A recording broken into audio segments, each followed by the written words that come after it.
함께 하나님의 말씀을 보겠습니다. 사무엘상 17장 1절에서 23절까지의 말씀입니다.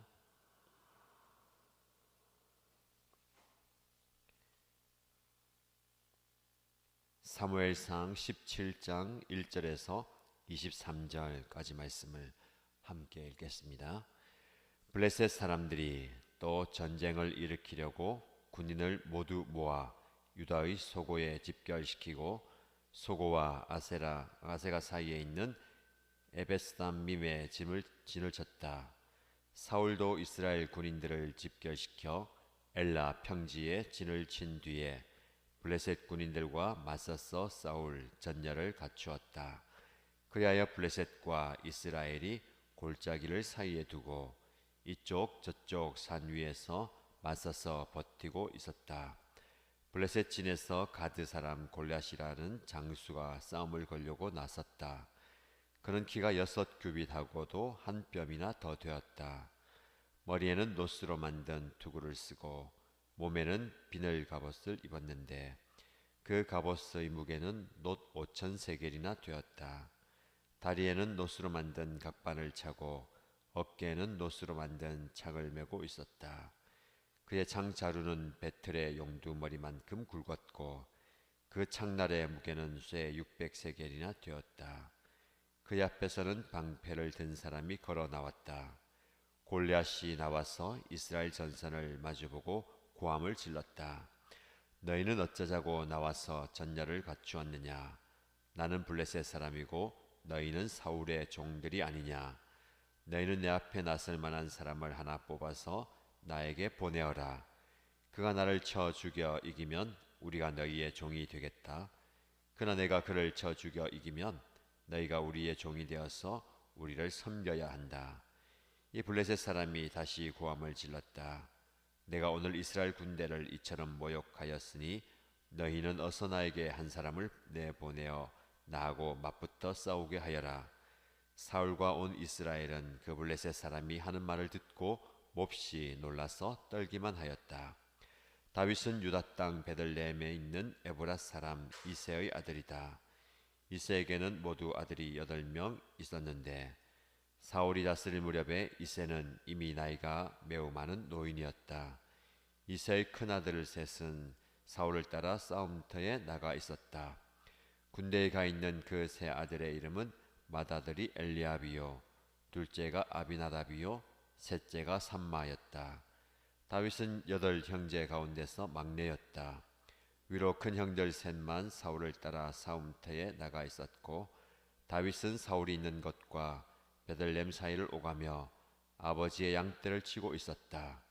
그 블레셋 사람은 아침 저녁으로 가까이 나와서 계속 싸움을 걸어왔고 그런 지가 벌써 40일이나 되었다. 이때 이새가 자기 아들 다윗에게 일렀다. 여기에 있는 볶음국시 한 에바와 빵 10덩이를 너의 형들에게 가져다 주어라. 너는 그것을 가지고 빨리 진으로 가서 너의 형들에게 주어라. 그리고 이 치즈 10덩이는 부대장에게 갖다 드리고 너의 형들의 안부를 물은 뒤에 형들이 잘 있다는 증거물을 가지고 오너라. 그 무렵 사울은 다윗의 형들을 비롯하여 이스라엘 군인을 모두 거느리고 엘라 평지에서 블레셋 사람과 싸우고 있었다. 다음 날 아침에 다윗은 일찍 일어나서 양떼를 다른 양치기에게 맡기고 아버지 이새가 시킨 대로 짐을 가지고 길을 떠났다. 그가 진영에 이르렀을 때에 군인들은 마침 전선으로 나아가면서 전투 개시의 함성을 올리고 이스라엘과 블레셋 군인이 전열을 지어 서로 맞서 있었다. 다윗은 가지고 온 짐을 군수품 담당자에게 맡기고 전선으로 달려가 자기의 형들에게 이르러 안부를 물었다. 다윗의 형들과 이야기하고 있는 동안에 마침 블레셋 사람 쪽에서 가드 사람 골리앗이라는 장수가 그 대열에서 나와서 전과 똑같은 말로 싸움을 걸어왔다. 다윗도 그 소리를 들었다. 아멘. 오늘 우리 함께 묵상할 사무엘 17장은 하나님께서 폐하신 사울 대신에 새롭게 기름을 부어서 왕으로 삼은 다윗이 역사의 전면에 드러나는 장면입니다. 하나님이 세우신 또 다른 왕이 이제 하나님의 특별한 방법으로 이스라엘 백성들 앞에 나타나게 됩니다. 근데 그 주변 상황을 보면 큰 위기 가운데 어떻게 보면 보잘것없는 아직 군대도 소집되지 않은 그 한인 청년에 의해서 역사적인 사건이 일어나게 되는 겁니다. 오늘 본문의 말씀으로 들어가면 하나님께서 세우셨지만 그의 교만, 더 나아가서 하나님을 신뢰하지 못했던 사울은 하나님에 의해서 왕의 자리에서 내려와야만 했습니다. 그 사건들이 이제 하나씩 진행되고 있습니다. 블레셋 사람들이 또다시 이스라엘을 침략합니다. 하나님은 왕을 세우셔서 그에게 특별한 사명을 주셨습니다. 이스라엘을 괴롭히는 블레셋을 비롯한 주변의 여러 열강들에게서 이스라엘을 구원해 내는 것이 왕의 사명이었습니다. 사울은 그 역할을 잘 감당했습니다. 블레셋과의 싸움에서 용맹하게 그 싸움을 승리로 이끌고 이스라엘을 그들의 압제에서 구원했습니다. 그러나 그는 블레셋과의 싸움 그리고 아말렉을 완전히 진멸하라라는 말씀, 하나님의 말씀에 온전히 순종하지 못했습니다. 블레셋과의 싸움을 앞두고 사무엘을 기다리지 못하고 자기가 스스로 제사장이 되어서 하나님께 번제와 화목제를 드림으로 하나님의 노여움을 사게 되었고, 아말렉을 완전히 전멸시키라고 할 때에 자기의 눈에 보이는 좋은 것들, 귀한 것들을 따로 챙겨둠으로 하나님의 말씀에 온전히 순종하지 못했습니다. 그러한 이유로 사울은 하나님의 버림을 받게 되었습니다. 그 과정 가운데 블레셋은 또 다른 군사를 일으켜서 이스라엘을 침략합니다. 엘라 평지에서 서로가 마주 보면서 전열을 갖추고 전쟁이 진행됩니다. 그런데 전면전에 나서면 많은 희생이 있기 때문에 그 당시의 전쟁의 풍습처럼 한 대표자가 온 군대를 대표해서 싸우자. 그래서 이기는 자에게 진 백성들이 순종하고 굴복하고 복종하자라고 합니다. 그런데 블레셋 군대에서 대표자로 나온 장수가 골리앗이었습니다. 그의 키는 6규빗하고도 한 뼘이나 더 되었다. 한 규빗이 45cm로 보고 있다면 거의 키가 3m에 가까운 거인입니다. 가드 사람 골리앗이다라고 우리에게 소개하고 있는데, 가드 사람들이 기골이 장대하고 아주 키가 큰 사람들이었죠. 그 골리앗이 무시무시한 키와 덩치를 자랑하면서 온몸에 갑옷을 입고 그가 든 창틀이 배틀의 용두머리만큼 굵었다. 그만큼 위대하고 거대한 장수가 나와서 이스라엘 백성들에게 나와 한번 싸워보자. 너희들 중에 나와 싸울 만한 대표자를 나에게 보내라. 싸워서 이기는 자에게 진 군대가 완전히 굴복하자라고 전쟁을 이끕니다. 10절 말씀 보시면 이 블레셋 사람이 다시 고함을 질렀다. 내가 오늘 이스라엘 군대를 이처럼 모욕하였으니 너희는 어서 나에게 한 사람을 내보내어 나하고 맞붙어 싸우게 하여라. 계속해서 말로 그들의 사기를 꺾고 그들에게 모욕을 주고 있습니다. 그러면 그럴수록 이스라엘 군인들의 사기는 떨어지고 블레셋 군사들의 사기는 올라가게 됩니다. 전쟁에 있어서 사기가 그만큼 중요하죠. 군사의 많고 적음보다 더 중요한 것이 군인들의 사기인데, 시간이 지나갈수록 그 골리앗의 말 한마디 한마디에 이스라엘 군인들의 사기는 점점 바닥으로 떨어지고 있습니다. 11절 말씀에 중요한 말씀이 우리에게 전해지고 있습니다. 사울과 온 이스라엘은 그 블레셋 사람이 하는 말을 듣고 몹시 놀라서 떨기만 하였다. 블레셋 군인 거대한 장수 골리앗의 말을 들으면 들을수록 이스라엘 백성들은 몹시 놀라서 떨기만 하였다. 한마디로 두려워 떨고 있다라는 말씀입니다. 두려움에 사로잡혀 있습니다. 사울과 함께 한 모든 이스라엘 군사들이 다 두려움에 사로잡혀 있는 모습입니다. 하나님의 영이 함께 할 때의 사울은 그 어떤 대적과도 두려워하지 않고 용감하게 전장에서 싸우면서 승리를 맛보았습니다. 그러나 하나님의 영이 그를 떠나갔을 때에 그는 전쟁에 나서지도 못하고 한 장수의 말을 듣고 두려워 떨고 있는 겁니다. 여러분, 사람의 연약함이 여기에 있습니다. 사람들은 눈에 보이는 것에 마음을 빼앗깁니다. 아름다운 것, 귀한 것, 좋아 보이는 것에 마음을 빼앗기죠. 사울도 모든 것을 다 쳐서 멸하라라는 하나님의 말씀보다 그의 눈에 보기에 좋아 보이는 그 짐승들, 아름다워 보이는 것에 그의 마음을 빼앗겨서 하나님의 말씀을 순종하지 못했습니다.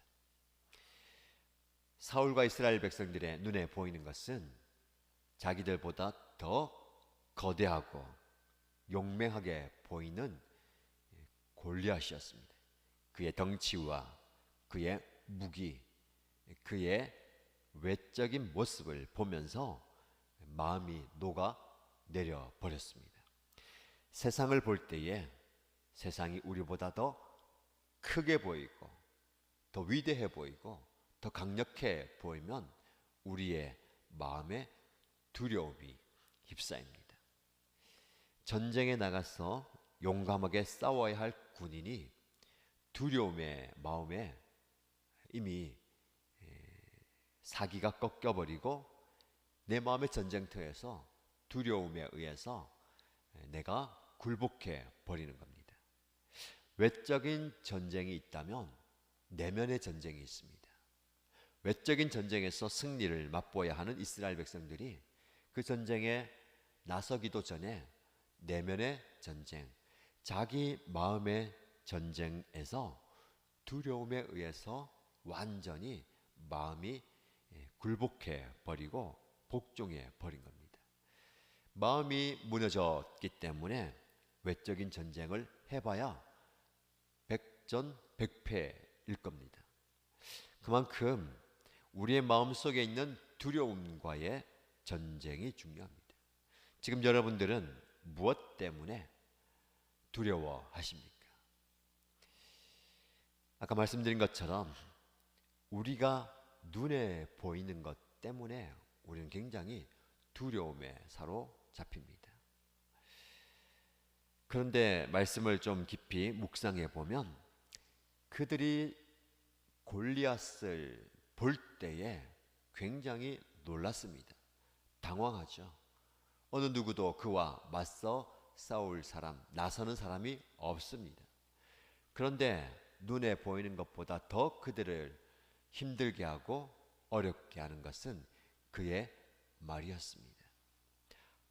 이스라엘 백성들을 모욕하고 하나님을 모욕하면서 나와 함께 싸워보자. 어디 나와 맞설 자가 너희 중에 한 사람도 없느냐라고 그들을 위협하고 공격하고 모함하는 그의 말을 들을 때에 그들은 더 크게 두려워하는 겁니다. 우리의 청각은 끝까지 살아남아서 우리의 지각 속에 발현된다고 하는데 우리는 듣는 것에 굉장히 민감합니다. 사울이 그런 사람이었어요. 백성들의 환호와 함성을 들으면서 기뻐하고 즐거워하고 그들의 원망과 불평을 들으면서 마음이 막 흔들렸습니다.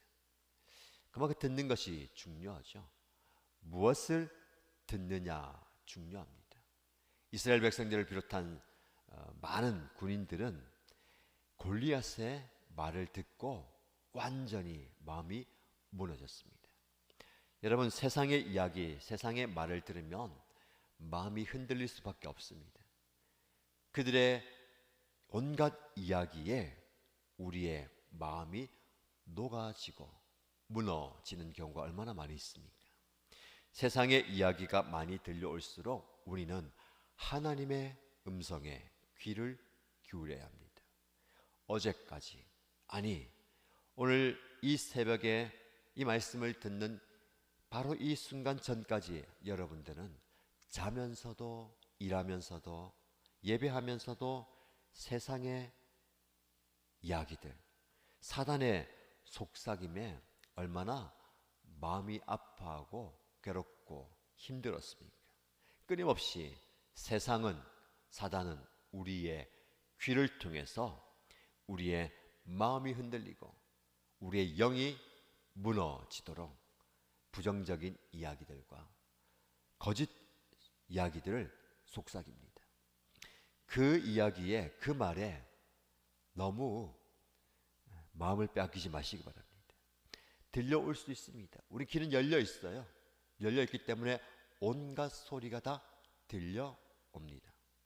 그러나 이 세상의 여러 가지 분주하고 복잡한 소리 가운데 하나님의 음성을 분별하여 들을 수 있는 영의 귀가 여러분에게 열리기를 축복합니다. 하나님의 말씀을 묵상한다는 것은 하나님의 말씀을 듣는다는 것입니다. 그리고 이 새벽에 여러분들이 정한 시간에 현장에서 온라인으로 설교 말씀을, 묵상의 말씀을 듣는다는 것은 여러분의 삶 가운데 역사하시고 세밀하게 속삭이시는 하나님의 음성을 듣는 시간입니다. 여러분 각자에게 말씀하시는 하나님의 음성을 듣게 되기를 축복합니다. 자, 이제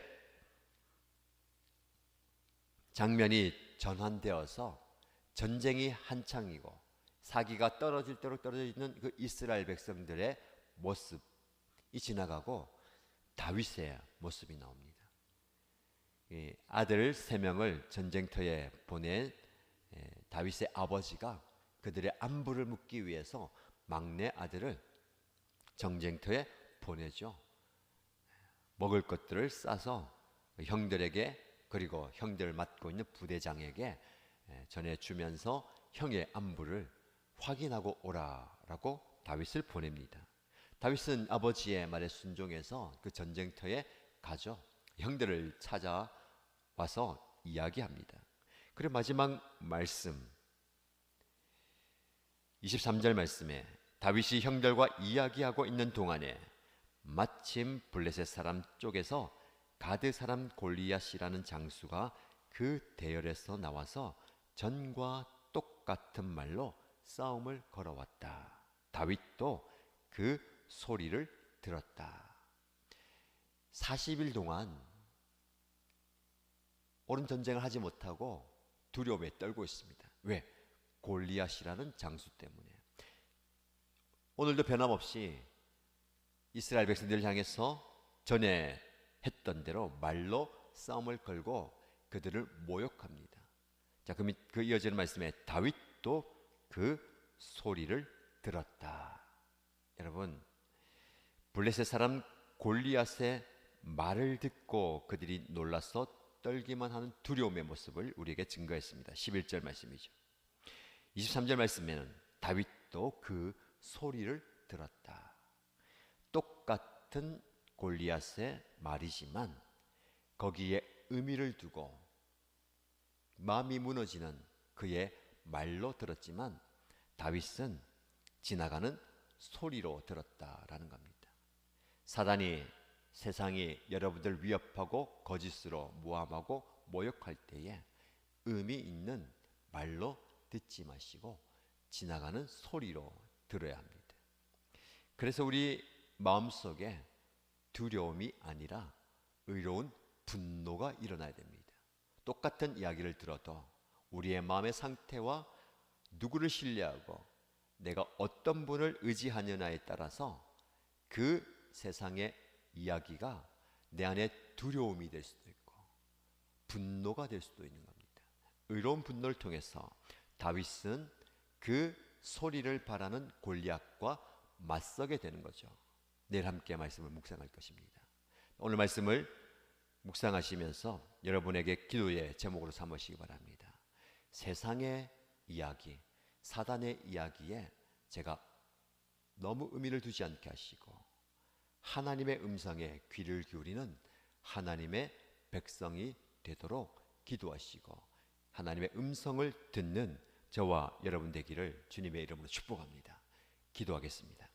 하나님 아버지, 세상의 이야기, 사단의 속삭임에 우리의 마음을 빼앗기지 않게 하시고 바깥 상황과 환경보다 내 마음에서 일어나는 내면의 전쟁에서 그 악한 영들에게 두려움으로 인하여서 마음이 빼앗기지 않고 마음이 무너지지 않게 하여 주옵소서. 하나님을 신뢰함으로 하나님의 음성의 말씀에 귀를 기울임으로 나에게 주시는 하나님의 음성을 듣게 하시고 하나님의 말씀에 반응하는 우리의 모습이 되게 하여 주옵소서. 오늘도 두려움이 엄습하는 삶의 현장으로 나갈 때에 우리의 마음을 지켜주시고 우리의 신원을 지켜주시고 그곳에서 담대하게 맞서 싸울 수 있는 용기와 힘도 허락하여 주옵소서. 그런 은혜와 능력을 우리에게 풍성하게 충만하게 부어주실 줄 믿고 살아계신 예수님의 이름으로 기도드립니다. 아멘.